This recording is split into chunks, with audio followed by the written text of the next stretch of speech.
I love it when it does that. So yes, welcome everyone. So I'm very pleased to introduce Larissa, who is a clinical hypnotherapist and mindfulness coach, and she specializes in helping working professionals manage stress and anxiety. She's also a fellow MS warrior, which is amazing. So she deeply understands the challenges and stresses that come with managing the condition.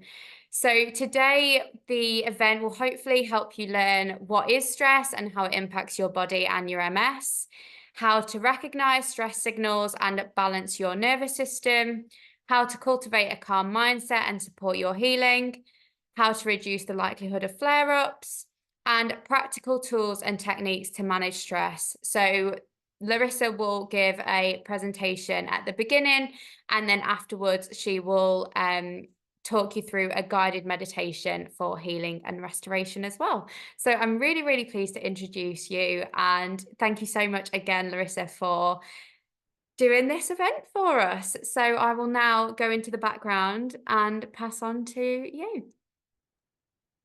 Thank you, Amy. Welcome, everyone. It's so nice to see some of your faces and to see you all in the background. I'm really glad that I was given the opportunity to support people with MS. A little bit about me is I have been diagnosed in 2018 with relapsing multiple sclerosis. And since then, I've been blessed to also do a counseling course and then later on learn about hypnotherapy. And that journey has led me to really test for myself what works for me, how to manage my symptoms, how to manage my flare up, and then integrate that into the work that I do. And I was really blessed as well to have worked at the same time in a corporate job and have the stress faced by a career, by the demands of a manager, having a really intense, stressful department that I worked on. So I was really in the deep end, and I was able to discover some of the tools that worked for my condition, and then I'm now looking forward to share with you. So I am going to share my screen in a moment. And then let me know when you can see it.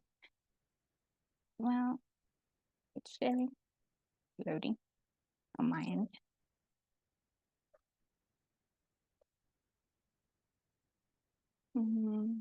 Can you see something? Okay, great. Brilliant.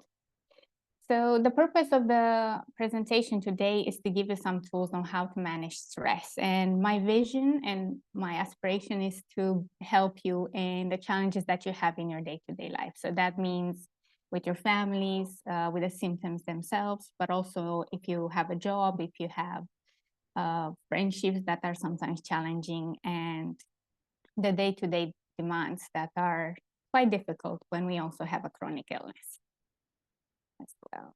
So, Amy spoke a little bit about the learning for today, so I'm hoping to really support you with some practical tools.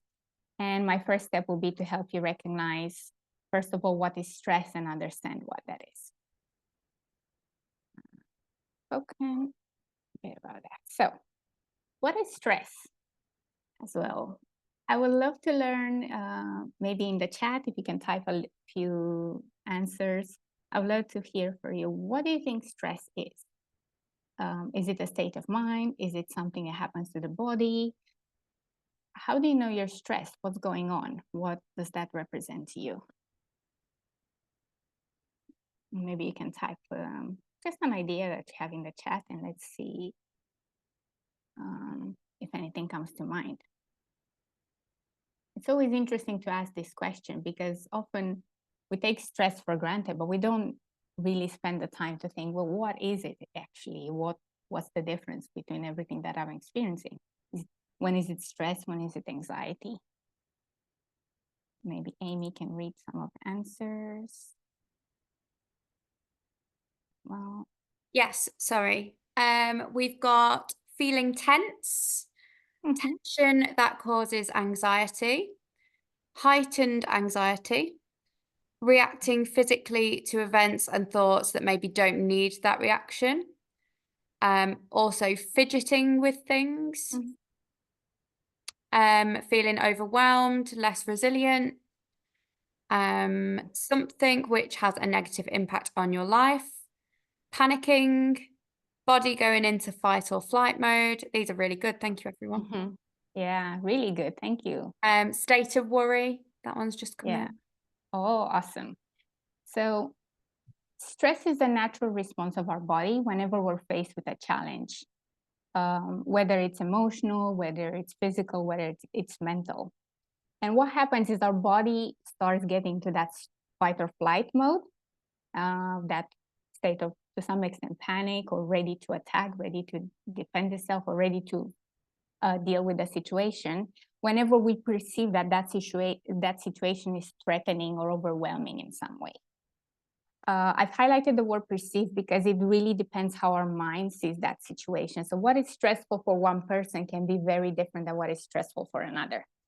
Two different people can perceive that same situation in a different way. Some people can go on a roller coaster and absolutely feel thrilled at just going up and down, and they just love that sensation, while others will be terrified if that was to happen.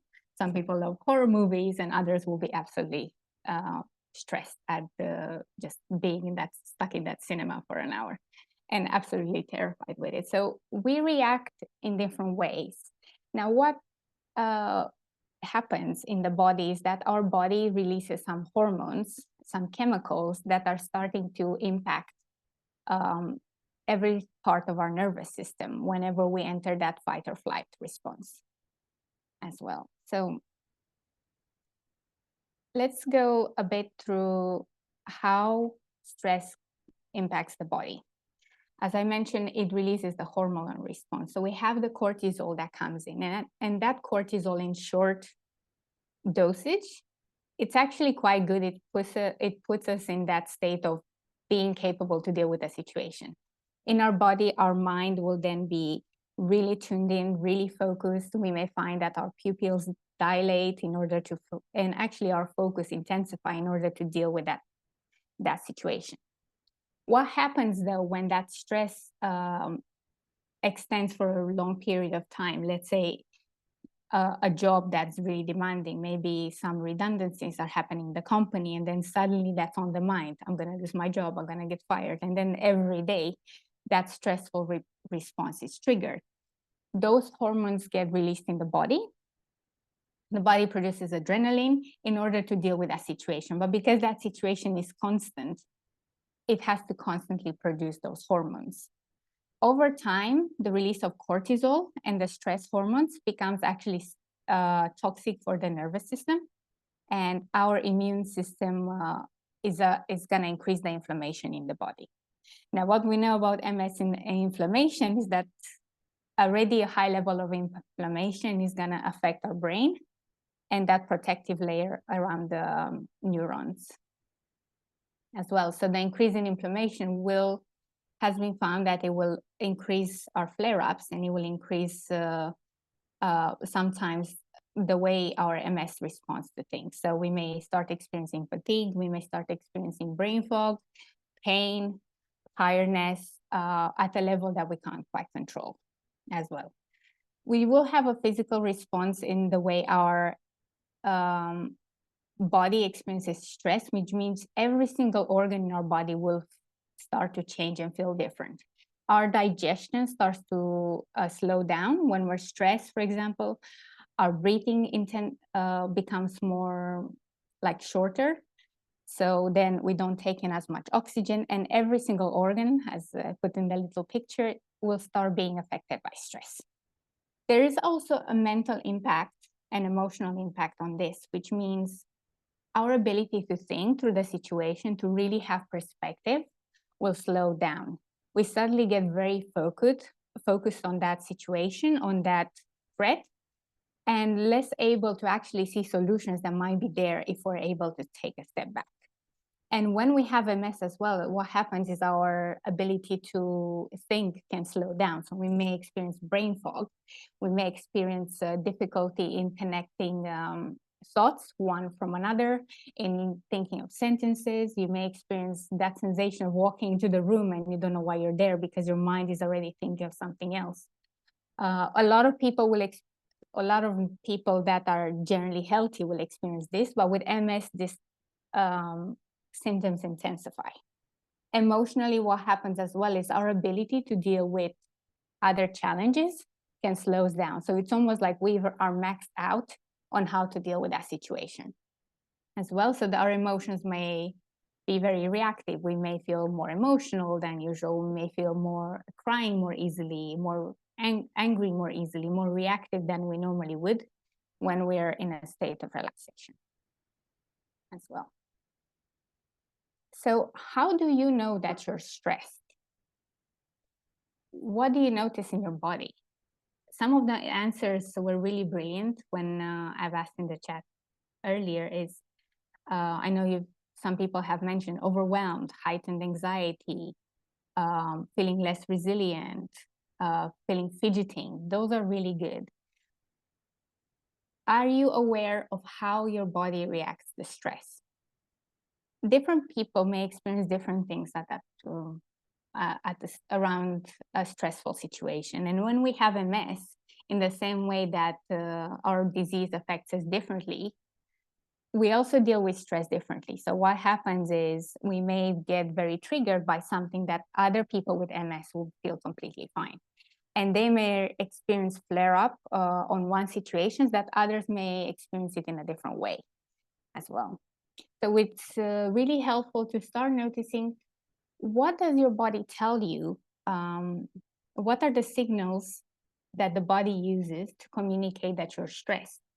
And to pay attention to the sensations in our body.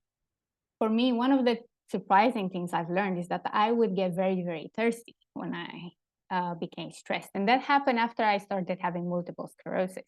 Before that, I never really experienced that. But then all of a sudden, when I almost maxed out, when I reached my limit, I feel so thirsty. And no matter how much water I drank, it's like it never satisfied the thirst. It was just there. And my mouth will go dry. So a different person may not even mention this or ever experience this in their life. So you are unique. And learning what are your stress signals can really help you to then learn how to support yourself and how to manage your symptoms. And then later on, reduce the likelihood of flare-ups. Okay. So what are some of the stress signals that people can have? You may notice that your fatigue increases. You're feeling more tired than usual. You're feeling, even though you've rested, you feel like you've never slept. Muscle tension, tightness, pain in the neck, shoulders, in different areas of the body. That could be a sign of stress. Headaches, tension headaches, migraines, and even things like upset stomach, or changes in appetite, not feeling any desire to eat, not wanting anything, finding it difficulty to swallow for some people. A lot of people can also experience insomnia. So either difficulty falling asleep, staying asleep, or just waking up and feeling still tired or like they haven't slept at all. It could be because the mind is thinking about the situation, or it could be that even though you really want to sleep and there's nothing in your mind and you feel like you're not thinking about it, the brain is still feeling that anxiety, that nervousness, and you are not able to calm down. Our heart rate can increase, so almost feeling like it's racing. And you may experience in time that the MS symptoms worsen in different ways as well. Emotionally, if stress continues for a long time, you may have more anxiety, feeling irritable, even depressed sometimes. Emotional outbursts could be a thing, or feeling overwhelmed. And then difficulty in concentration, memory problems, decision-making difficulties, and sometimes even feeling pessimistic about the future. Now, one of the things I've mentioned at the beginning is that stress is how we perceive a challenge. It really happens when we look at a situation, when we perceive it that it can be so overwhelming or much worse than it can actually be. So sometimes being able to monitor our brain, monitor our thoughts, could play a massive difference in reducing some of these symptoms. And often what happens is we catch it when it's too late. So we already experience the symptoms in the body. We already feel the flare-ups happening. So what can then happen is to learn tools that can help us to reduce the stress and then return our body into a natural state of relaxation. Everyone experiences stress differently. Now, one metaphor that I often use when it comes to stress is to imagine that there's a bucket and that everyone has a bucket that slowly fills up with the different demands of life. And those type of things cause stress. So financial issues can add a certain amount of stress. If you experience also relationship challenges, that can also add stress, a lack of sleep, and anxiety, worries about work, maybe job problems, redundancies coming up, challenges around the illness, challenges around MS. How am I going to cope in the future? Will I be able to walk? Will I be in a wheelchair for the rest of my life? Which diet should I use? Which medication should I use? All those things add to our stress levels, and it almost like it fills up the bucket. So when we have one thing that worries us, we can find ways to manage it. But if there are several things at once, then our ability to deal with them will become even smaller. So it's really important to find strategies that will empty this bucket of stress. Part of the challenge when people have MS and that you may experience is that your bucket is already full with all the health challenges. MS adds that uncertainty element that where you may feel like it's a Russian roulette. You don't know if you're going to wake up tomorrow and have an experience, if your body will be able to do the same thing as it does today. You may feel worried about the future. You don't know if your life will be the same 5 years from now and 10 years from now, and how will that be? So that in itself can add the stress. So it's really important to start noticing what things are adding to our stress. To start observing actually how do we feel in a specific job. If our job makes us worried, if our manager is very intense for us, are there strategies that we can come up with to reduce that? If finances are a big thing, are there any resources that we can tap into that can alleviate some of that pressure? Do we need to talk to a financial planner or somebody who can support us and give, and there's some disability, at least in UK, there are some supports out there for having a disability, such as universal credit, for example.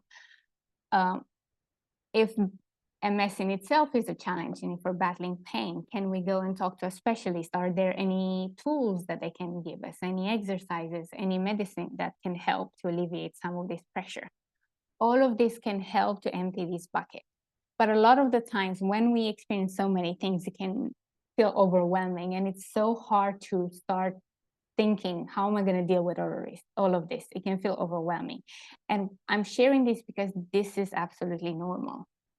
Having a good support system can take some of the burdens away. And maybe I invite you actually to start sharing this with your family and friends, to start using the metaphor of the bucket and say, look, I'm full by all these things. How can I work through them? Can you help me? Can you help me handle these things that are really stressing me out?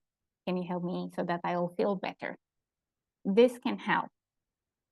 If it feels overwhelming, that it's okay. It's part of the journey. And the most important is to start tackling the smallest thing we can do. Sometimes the smallest thing we can do is to ask for help and to know that it's okay to do so. Have you reflected in the past what makes you stressed and worried in your life? What are some of the things that are challenging for you? I'd like to take a minute now and invite you to think about what's going on in your life. What have you found challenging, stressful, worrying? Is it something financial? Is it something about the illness itself? And if you want, feel free to share it in the chat. But if not, just take a moment to really reflect on that.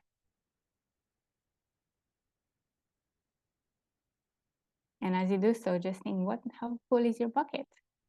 Do you feel completely drained of everything, of all the challenges?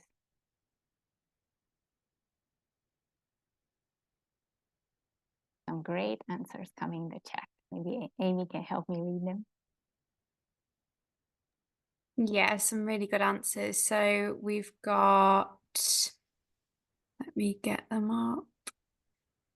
We've got my mobility, work, the future, my mood goes low, financial worries and future mobility, parenting a 3-year-old whilst trying to manage my symptoms and staying healthy. Work, I worry that the job and stress will cause me to be more unwell in the future. Thank you, everyone, for sharing those. Thank you. And those are so valid because most people who are feeling healthy, they don't have to worry about these things. There is a natural concern about the job, but they don't think, oh, something will happen to my body that may impact my job. How am I going to be a good parent? How will I be able to support this kid in the best way? Those are really big things. And they're not easy answers to do as well. But the first step is to become aware of them and to actually notice what are the thoughts that make you worried? What happens when you're starting to worry about the future? What thoughts do you need to think when you start worrying about the future? And how do you feel after having those thoughts? How do you feel after these emotions? Does it help? One of the things we do worry about finances, the parenting, losing the job, how the illness would impact us is that it's all out there, but it makes us lose of what's happening now. It makes us lose the present and the fact that today, in this moment, we are still okay. Maybe not the best that as we would want it to be, but we are okay. There are some good things that happen as well.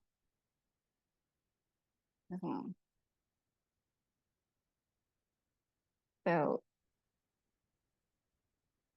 as we mentioned, oh, sorry, I've lost my view. There it is. There are different things that impact our well-being that can help us to understand how stress fills up our bucket.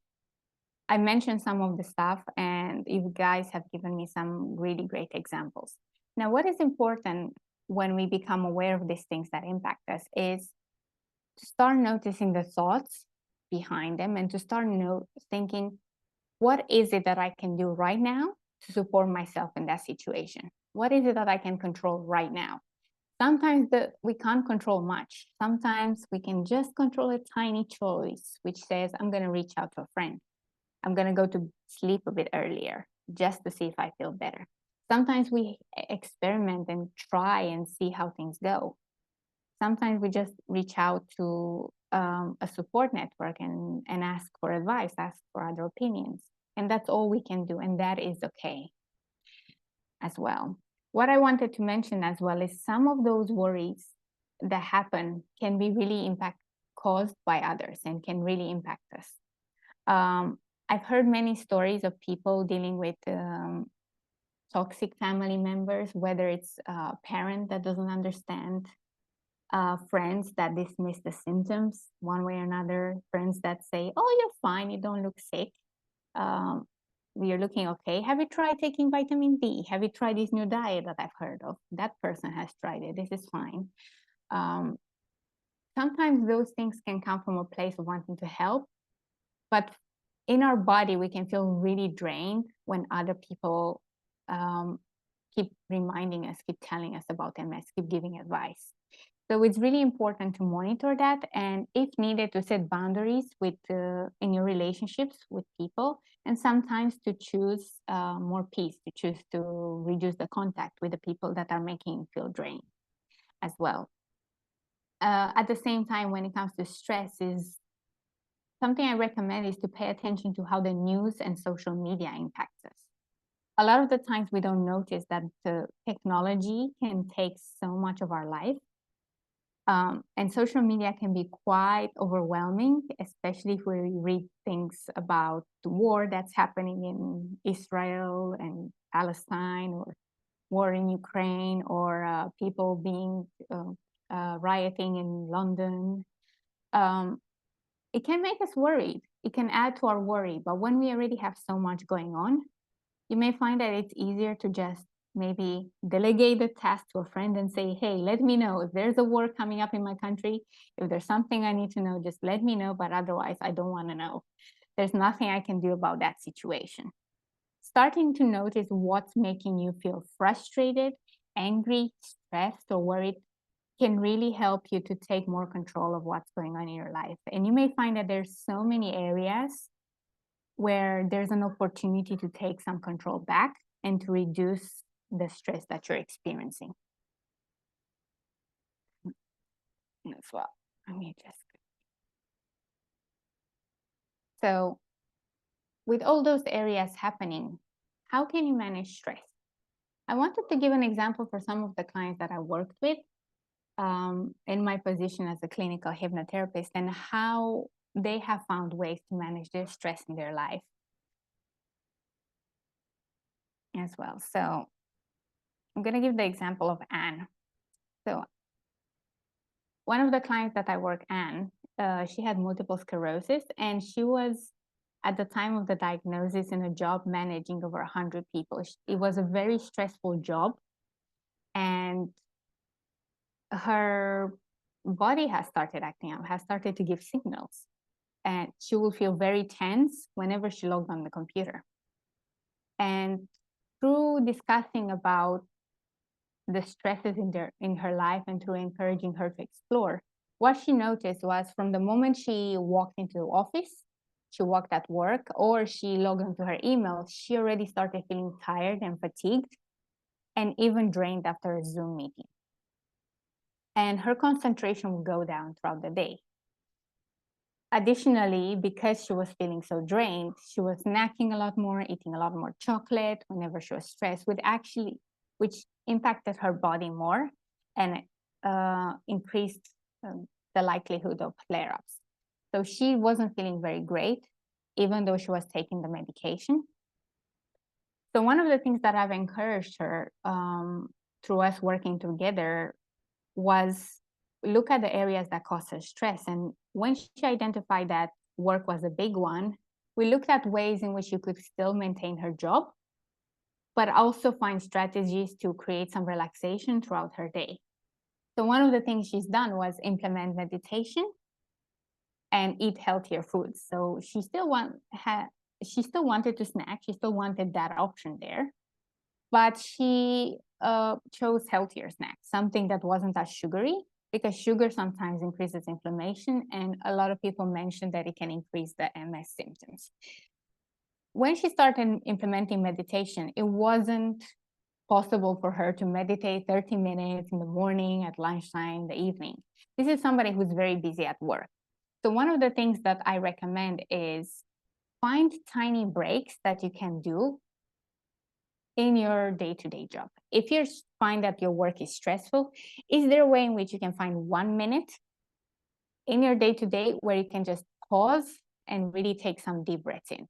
You don't have to meditate if it's not possible, if you're at the office, if you're surrounded by people, but maybe just taking some deep breaths and checking in with yourself. And I'll talk more about that later. But that challenge of finding 1 minute may really impact you in a positive way in the long run, because you will start to notice what's going on in your body, but also you start to show your body that you are okay. You're still giving it attention. You're still checking in, and you're finding ways to relax yourself. Externally, if there are situations that are challenging, really tap into your support network. And in this case with Anne, it was talking to her manager, finding ways in which you could delegate some of the work, or finding ways in which you could empower the people that work for her. And to some extent, part of that involves self-reflection, which meant she had to learn to let go of some of that control, and she had to learn to trust the people under her. That is a very unique experience, but for her, it was what was needed. Another case that I've noticed was with another client named John. The names, by the way, are kind of fake. They're fictionary because their real names are protected by data protection. But the case behind it is real. So John, when I met him, he was already a cancer survivor and was battling chronic pain and severe stress due to the treatment. He had the radiotherapy at the time. He successfully overcome his cancer. He was cancer-free officially by the doctors, but the pain still stayed. Then the MS symptoms started to show up, and they were not taken seriously by the doctors, and sometimes the pain ignored. He was on disability benefits, but no longer was able to work. So one of the tools that helped him is I have used actually hypnotherapy to help him control the pain and to teach him how to work himself, how to support himself and hypnotize himself to reduce that pain and to learn to tone it down. Through doing that, he was able to go back to school, to qualify again, to study, and while the medical system supported him to find a solution for his illness. He was able to change his diet as well, but all of that was possible once chronic pain was diminished. And that was very useful for him, for that strategy, because our brain, it's incredibly powerful, more powerful than I can explain. And there's something in our imagination that can help us control and almost overcome our physical symptoms. When our brain learns that we know the cause of the pain, we're doing something about it, our subconscious can almost reduce that pain that we're experiencing in the body. It can also reduce some of the symptoms we experience. So hypnotherapy was really great as a tool for fatigue and other illnesses, and it's currently being researched as well. But behind it is the ability of our brain to really help us take control of the symptoms that we are experiencing. So that was another example. And then I've had another case where her name was Elizabeth, and she was a stay-at-home mom with children already grown. When I met her, she was already on a vegan diet, did regular exercises in the gym. But the diagnosis of MS was very recent, and she was worried about the future. And suddenly, after she received the diagnosis, her stress just went through the roof. She wasn't able to sleep very well. She was worried about what's going to happen. She was worried she's going to lose her ability to exercise. She didn't know what she wanted to do in life. She was worried she'll never have the chance to go back to work. So one of the solutions was looking at some of the things that went great and really supporting her to continue doing those. But then behind that stress and the anxiety, there were past regrets and trauma that had to be dealt with. And that was another thing that when she healed that, then her MS symptoms got better and she was able to feel more relaxed. And now she's fine. She's found the career she likes. She knows what she wants to do. So the reason why I shared these three examples was because every one of them has MS that I've experienced. And every one of them came to see me because they were stressed. But what was interesting is that some of the things worked really well in their life, while others needed looking at. And when they started assessing what's going on, what is it that I can work on, whether by themselves or with a specialist, then they were able to do something about it. And once they've done something about their challenges, about the things that they were stressed about, they were able to feel happier in their lives, much more joy, more peace. And especially when it comes to MS, they were able to reduce their symptoms and then actually enjoy life a lot more.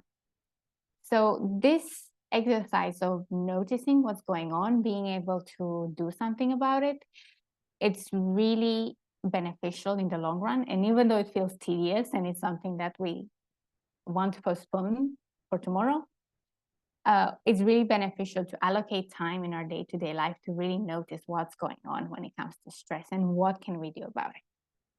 And this sometimes feels easier said than done as well. I wanted to share as well my story. So when I was diagnosed, I was experiencing initially double vision. And then once I started my disease-modifying treatment, which was Tecfidera, for some reason I started to experience fatigue and brain fog. At the same time in my life, my husband has been diagnosed with an autoimmune illness himself. And he was a lot worse. He ended up being stuck in bed. It was around the pandemic at the time when it hit us. It was really hard to find a doctor that can look at him. All the hospitals were shut. You couldn't really go there. So my stress went through the roof at the time. But the way I've dealt with it was I focused so much on my husband, I really put my feelings on the side. And even though I experienced some brain fog occasionally or fatigue, I was able to almost push that aside because I was so focused on that.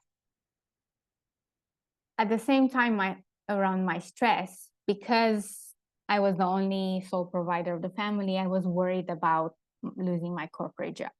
So one thing that really helped me was doing hypnotherapy myself. And the reason why I promote, one is I'm a hypnotherapist, but I've experienced the benefits of it myself when it comes to stress and multiple sclerosis. And for me, I started doing it every day around lunchtime because we were working from Zoom. I will take a break every day, put a recording of hypnotherapy, something relaxation.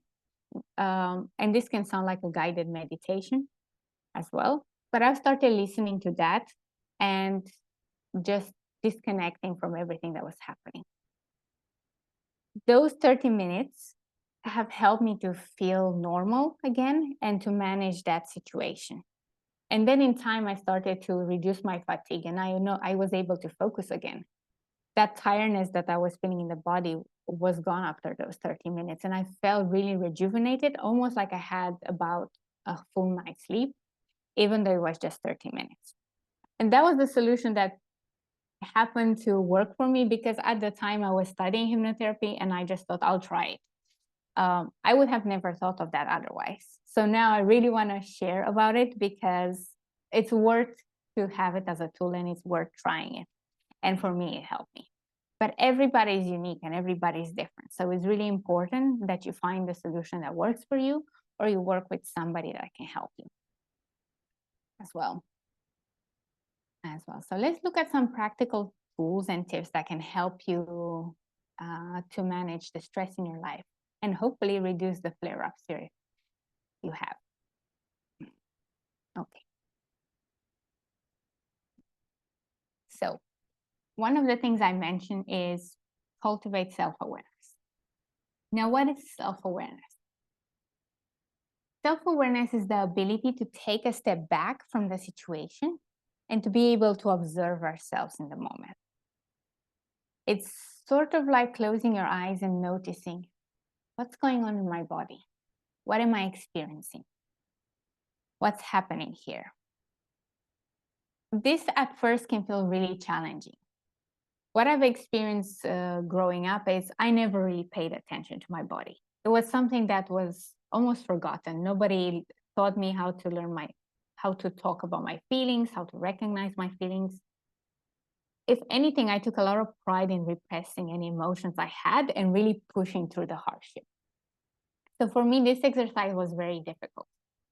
What I've done is I've started cultivating self-awareness by taking 5 minutes break, 5 minutes meditation break, where I would listen either to a guided recording or just in silence, and I would check in with my body.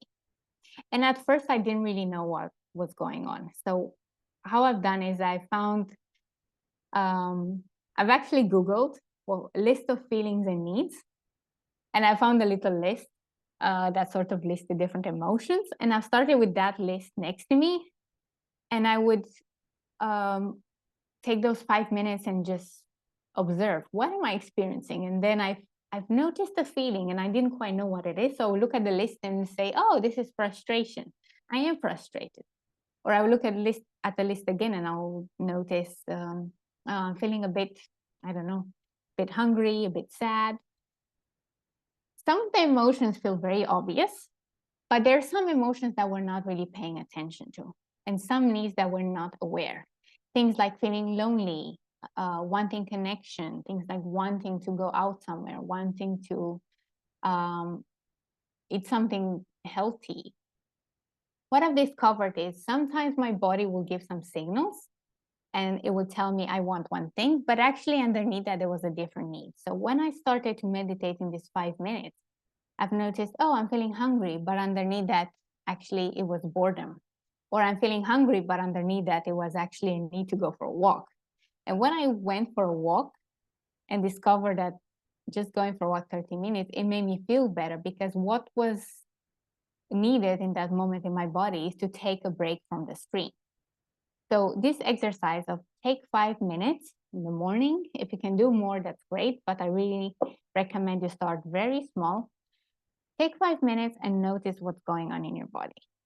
Close your eyes, connect, put a timer or put a little guided meditation. There are loads on the internet.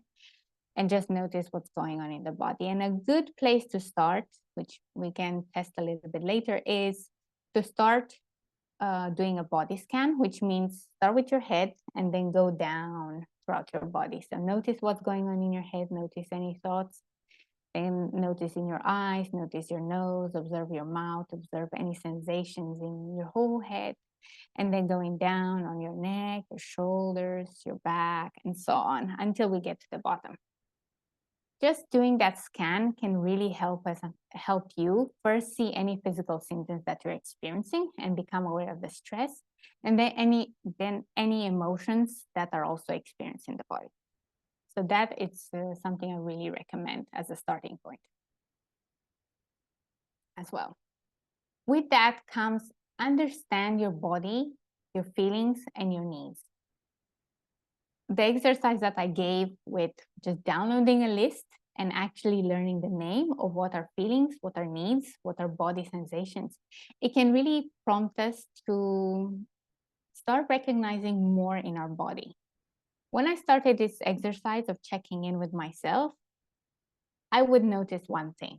Maybe the sensation was almost like, I'm feeling meh. That was the language I had. I was just like, I'm not feeling so well, but I didn't know what it was. When I started to check in with myself and to develop that vocabulary, I was able to notice, oh, I'm feeling bored, I'm feeling tired, I'm feeling nervous. I'm feeling a little bit nervous about something, but I'm actually even more worried about something else. And once I've noticed that, I was able to talk to myself in a different way.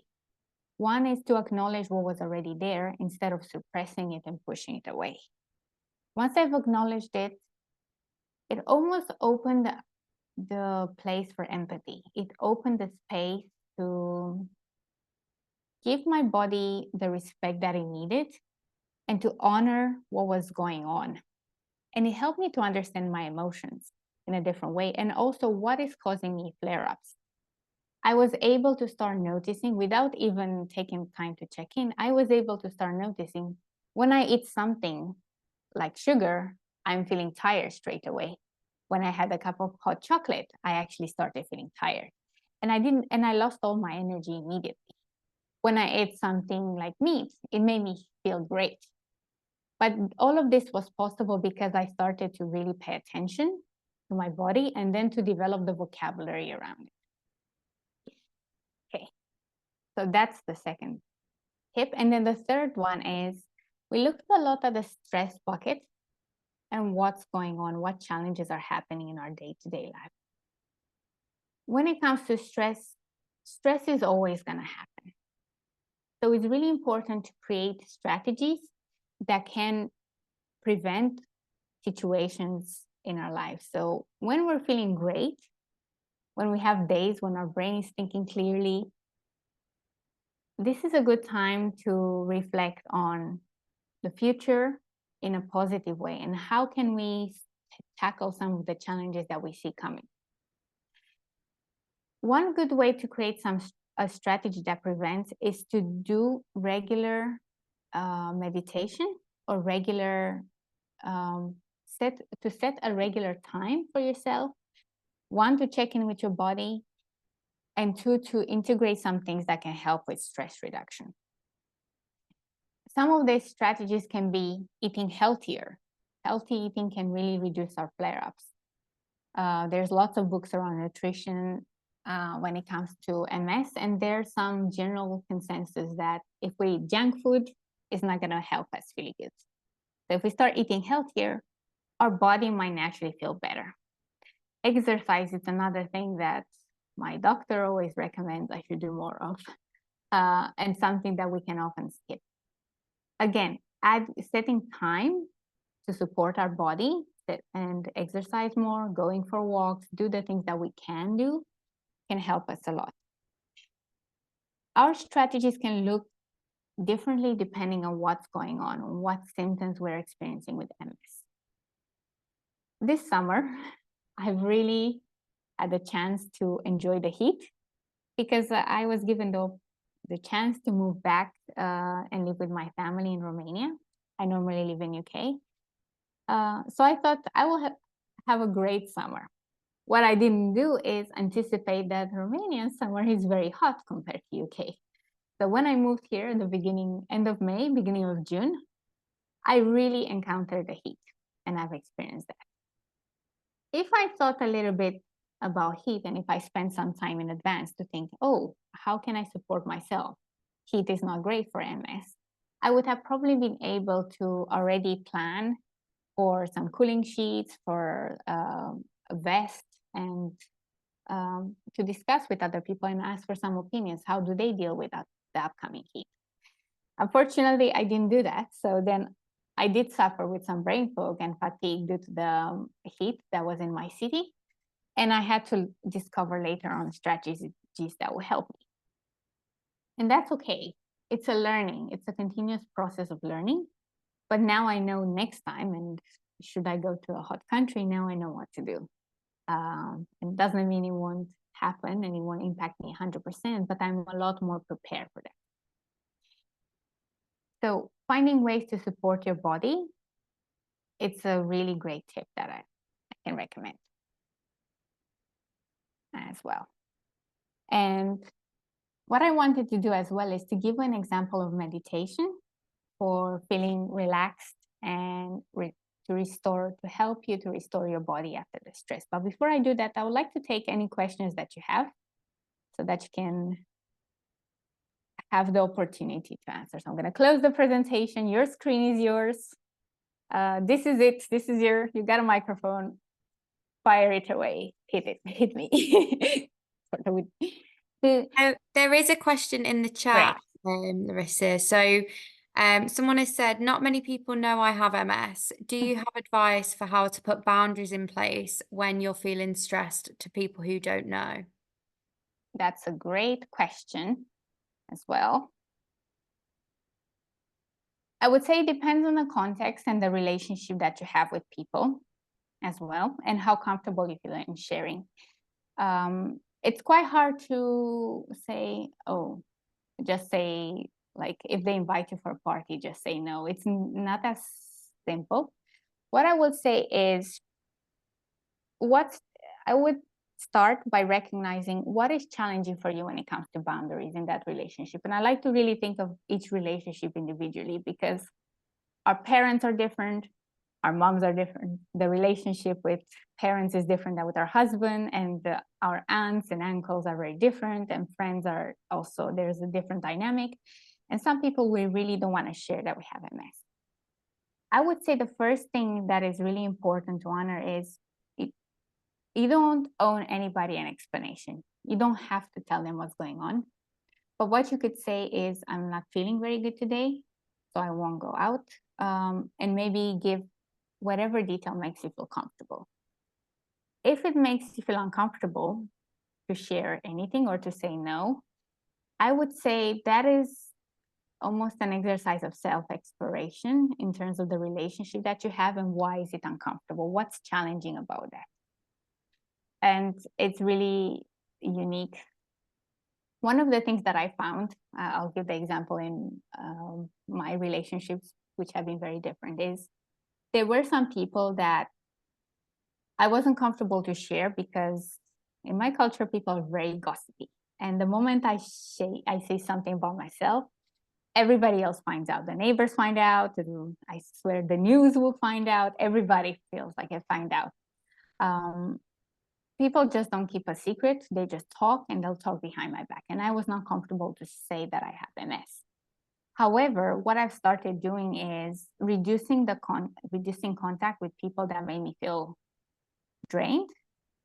Through simple saying, I can't do today, I have another meeting, or I have other plans. That's something that I was comfortable with for those relationships. I didn't necessarily turn them off straight away, but I started reducing contact with them. With that comes I would say an element of, you have to give yourself compassion and to watch that mind that blames yourself, and to know that it's okay to say no. It's okay to refuse going out to things. It's okay to really listen to your body and to give it the respect it needs, and to know that you deserve that. I would say that is very important. I think the biggest exercise that I find in people with MS is that a lot of the people I met, actually with chronic illness, not just MS, is the fact that they give a lot. Sometimes they're the helpers in the family, the ones that always solve all the problems, always do something. And then the body just can't do it anymore. And it's almost a shift in the identity. It's a shift in recognizing that we are worth more than we would normally give ourselves credit for. To recognize that we're more than our body, that more than the things that we do. We're a lot more than who we are for our friends, who we are as daughters, as sons, and the things that we do for others. I think that will be a really critical step. And I encourage you all to give yourself permission. Give yourself permission to say no without blaming yourself, without blaming the MS, and to just say, look, right now, today, I am not feeling good. And that's okay. There's nothing more to it. If the weather doesn't feel shame, doesn't feel guilt. If it rains, it rains. The UK weather certainly doesn't apologize to me at any moment in time if it doesn't feel like being sunny. So I would say, to some extent, we shouldn't either. So take it like the weather. People will complain about it, but the weather is the weather. It's like our body is our body. We feel what we feel in that moment, and honor that.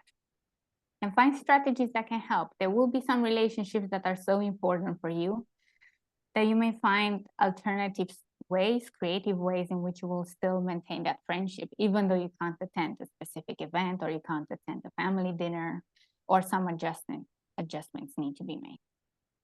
That's really great advice. Thank you. Does anyone have any other questions before we go into the guided meditation? I think we are going to be a little bit over, so apologies for that. If anyone does need to go, then please do. But yeah, does anyone have any other questions?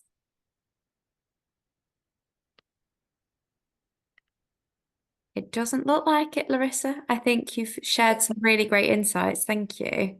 Awesome. So I wanted to give you the example through a guided meditation of something that will help you. You don't have to have your camera on now. It's up to you if you want to or not. But what I want to encourage you all is to just make sure that your back is nice and relaxed. Make sure that your shoulders are sitting nice and comfortable. And then when you're ready, just close your eyes for a moment. Closing your eyes. And as you do, let's take a minute to focus on our breathing. Just take a nice deep breath in and a nice long breath out. And then again, nice deep breath in, just filling up your lungs with that fresh, clean oxygen. And a nice long breath out. And as you do so, just know that this time is especially for you. No one wants anything, no one needs anything. So I encourage you to give yourself 5 minutes. Just give yourself this moment and give yourself permission to allow yourself to relax. No one wants anything, no one needs anything. This is your time.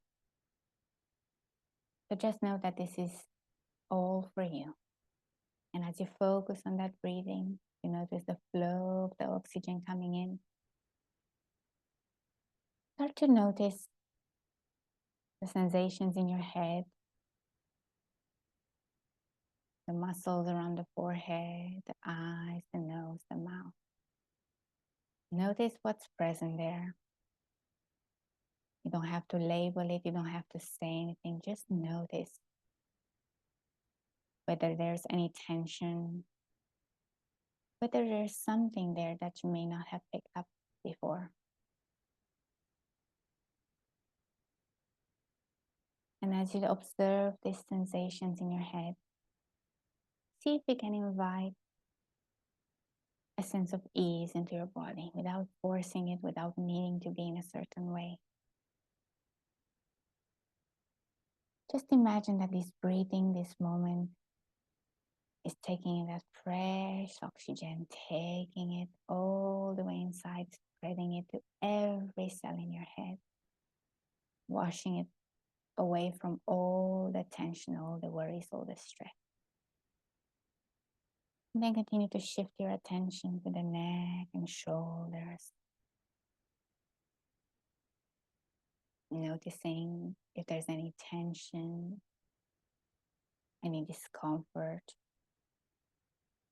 And see if you can bring a sense of ease in this part of the body. Relaxing the neck more and more. Allowing the left shoulder, the right shoulder, and all the way down the back to relaxation and ease. That's good. And then moving on to your chest, your belly.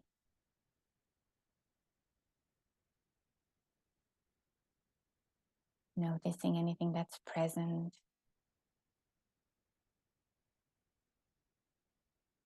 And then going down, shifting your attention, scanning down the legs, allowing the left leg, the right leg to relax more. And just observing anything that is present there. Any sensations. If you want to, you can label them, and if you don't, that is absolutely fine.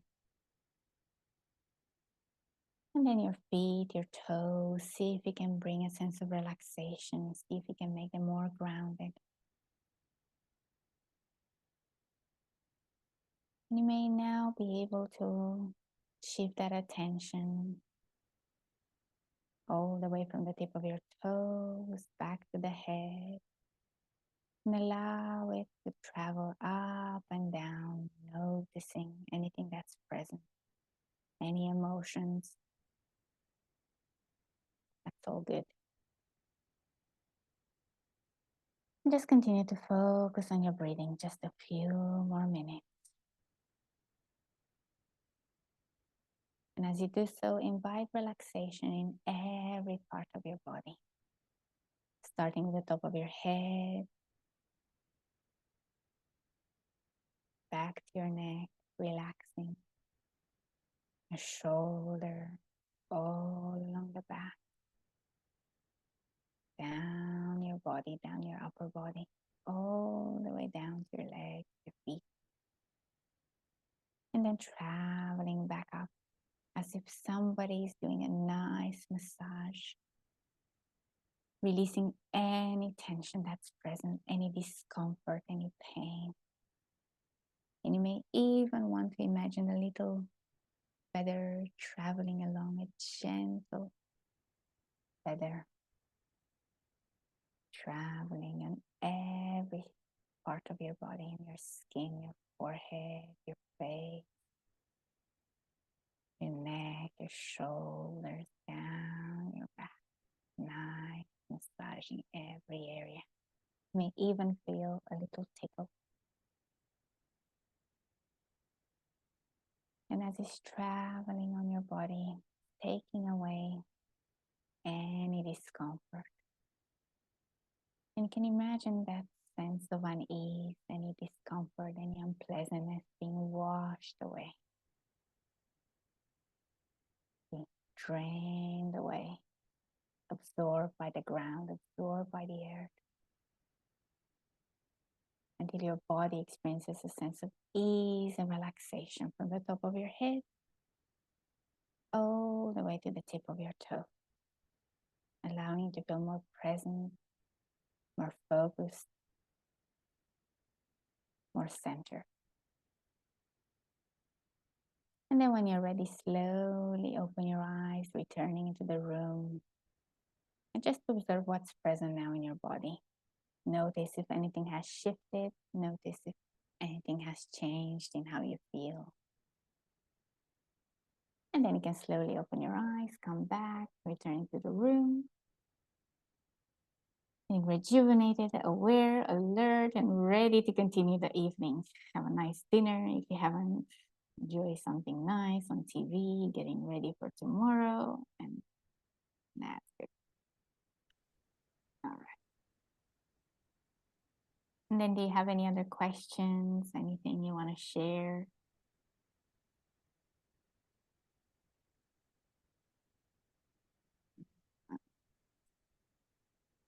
That was brilliant, Larissa. Thank you. The sun has come out as well. Oh, that's good. That's good. Yeah, if there are any other questions, please do pop them in the chat. But yeah, otherwise just wanted to say a massive thank you to yourself, Larissa. It was so, so good. I hope everyone has taken a lot from it, lots of tools to help with stress, and obviously the meditation as well. So as we said, we have recorded this, so you can watch this back on our YouTube, if you want to do it again. And we'll be doing lots more events like this, hopefully with Larissa as well. I have posted the feedback form in the chat. So please do it's a really quick form and it will really help us kind of shape these events going forward. So please do take a few minutes to fill that out if you can. I will email it across to you as well.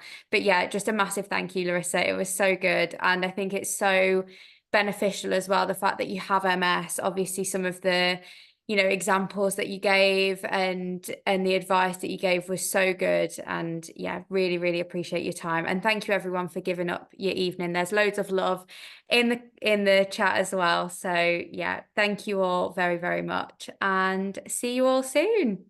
See you soon. Thank you so much Thank for attending. you. Take care. Bye. Bye.